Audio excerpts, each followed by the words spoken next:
fathers are great, but what if your dad was the biggest pile of trash? So punch your baby in the face. Your biggest hater and your biggest critic. You are a worthless bitch ass nigga. The person who's allergic to seeing you happy. Well, in this video, we're going to discuss those dads, the absolute worst dads in fiction. All right, Meg, stay incredibly still. I'm gonna whip that cigarette out of your mouth and maybe not slice your face in half. Dad, I don't want to do this. Stay still. Okay, that's pretty cool too. Peter Griffin should not have been allowed to be a father. His fatherhood is the greatest sin ever created by humanity. He's a horrible role model. He physically and emotionally abuses his kids. He doesn't even see anything wrong with his parenting. I mean, haven't you all seen the things he has done to Meg? He has farted on her, punched her, hit her with a baseball bat, and shit got so bad that Meg imagined Peter would just throw her in a random person's grave because he wouldn't even pay a cent for her funeral. That is so evil. What the fuck? The stuff he does and did to Meg is so traumatizing that I might start crying telling y'all about it. The worst part is that Meg is not the only person who faced Peter's wrath. Y'all remember that time Peter married Chris?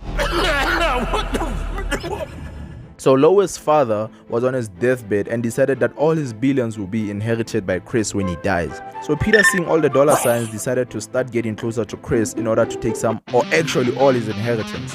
He started dressing like him. He forces a long, complicated secret handshake. He even cleans his room. He had tried everything to get close to Chris to stand the chance of getting that moolah, but the moolah was not guaranteed unless if he, you guessed it, marries Chris.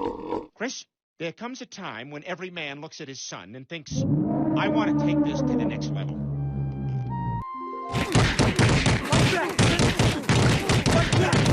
He literally makes Lois sign divorce papers half asleep and become gay just to get Chris's inheritance. And when Chris had ethical questions about their marriage, this is how Peter convinced them to go through with it. Besides, there's plenty of people who are married and don't have sex. Like Will Smith and that pit bull. Keep my wife's name out your fucking mouth! So yeah, dad of the year, everyone. I'm masturbating, bitch. Chucky. Yeah, you heard that right. Famous serial killer and light-skinned short king Chucky is a father. In fact, in the movie Seed of Chucky, he and his wife Tiffany were brought back to life by his son. His son's name was Shitface. And he was given this name by his former abusive owner, who basically made him a freak show. He was living life on hard mode already, so he decided to search for his parents to find the warmth of love he never felt before.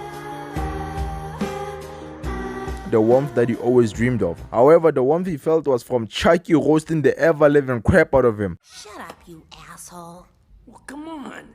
It looks like the kid fell off the ugly tree and hit every branch on the way down. The second he came back to life, he was out there talking about how clapped his son's parents must be, judging by how ugly his son looks. Hold up. Wait a minute. Like my dog. Y'all are the parents.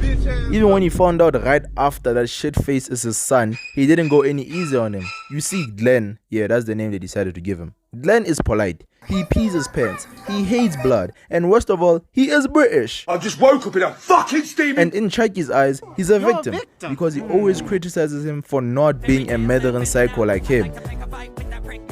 And even though he knew Glenn hates blood, he always pushed him to murder people, like that time when they killed Britney Spears. Yeah, that movie was weird.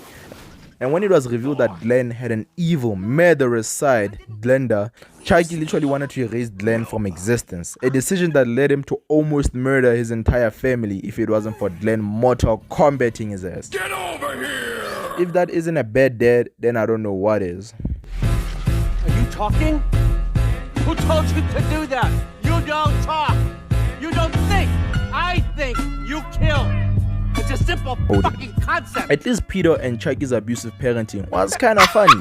But Odin, on the other hand, made me sit in the dark and realize how fucked up some people treat their kids. So Odin is Thor's father, and in God of War PS4, we are told he's very controlling and manipulative.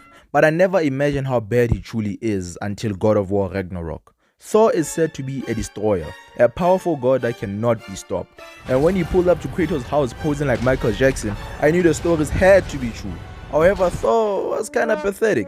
He was an alcoholic, he was an absent father, and violence was the only language he spoke. But at the start of Ragnarok, he was sober. He was trying to reconnect with his family, and he was a calm and reasonable person. But his dad did not like this version of him. and he tried his hardest to bully him to submission.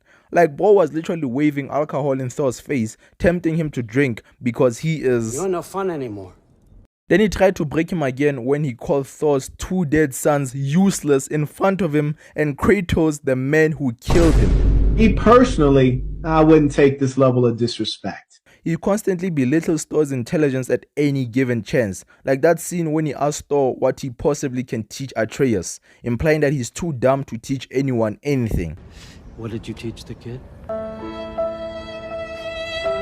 Nothing. What could I possibly teach him? Or that time when Thor asked Odin why he's making him work with the guy who killed his sons, and Odin responded by saying, I can explain it to you, but I can't understand it for you.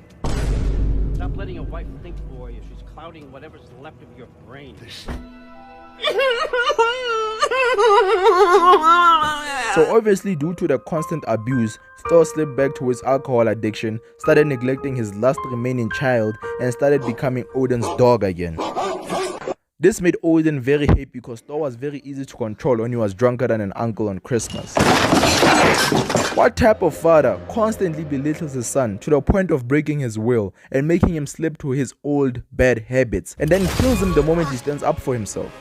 Shao and bioalchemy. He was a very nice man who lived with his daughter Nina and her dog Sylvester. Chimera, or basically a hybrid animal that can speak and understand human language.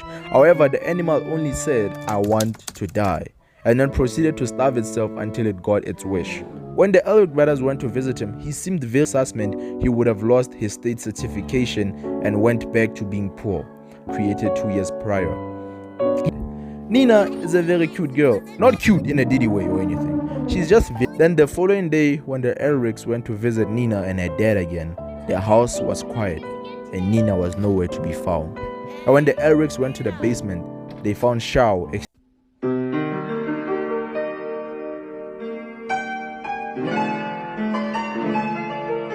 Yes, you guessed it. That's amazing. Yeah, thank you guys so much for watching, and if you enjoyed this video, please like and subscribe, and yeah, now I'll see you in the next video.